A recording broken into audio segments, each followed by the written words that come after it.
I am so sorry ma'am, আসলে আমি বুঝতে পারিনি। তুই রাহুল তাই না?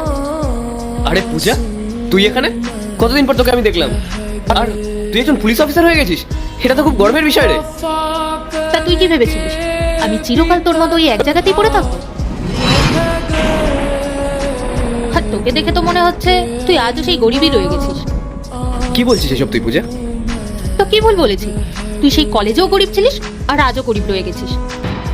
জানিস পূজা, আমার না ছোটবেলা থেকে স্বপ্ন আমি বড় হয়ে একজন আইপিএস অফিসার হব। কি কি বললি তুই?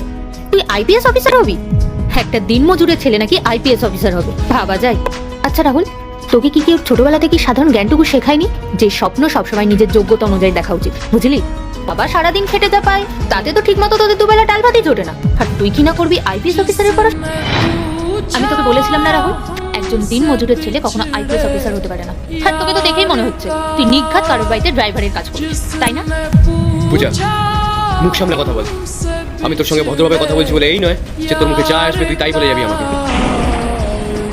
তুই যদি সততার সাথে পড়াশোনা করে এই চাকরিটা পেতিস না, তাহলে তুই জানতে পারতিস যে এই শহরে নতুন আইপিএস অফিসার কে। মানে কি বলতে চাইছিস তুই? হ্যাঁ, গত সপ্তাহে আমার এই জায়গায় পোস্টিং হয়েছে। কি যাতা বলছিস তুই? তুই নাকি আইপিএস অফিসার? হাসাস না তো রাহুল। তারা একটু পরে নিয়ে চোখে সবকিছু দেখতে পারবি।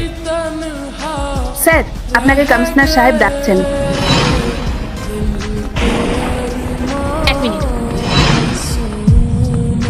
তুমি ওকে স্যার বলে ডাকছো কেন? ম্যাম, আপনি জানেন না উনিই তো এই শহরের নতুন জয়েন করা আইপিএস অফিসার মিস্টার রাহুল মিত্র।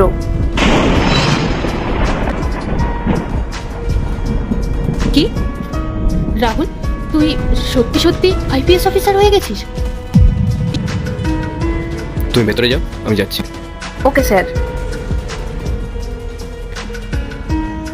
কি ভেবেছিলি পূজা, একজন দিনমজুরের ছেলে সারা জীবন দিনমজুরি করে যাবে?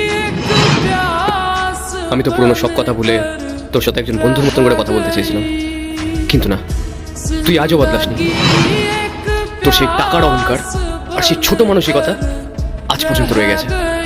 Rahul, I am really sorry, আমি সত্যি জানতাম না রে তুই আজকে এত বড় অফিসার হয়ে গেছিস। প্লিজ আমাকে ক্ষমা করে দে।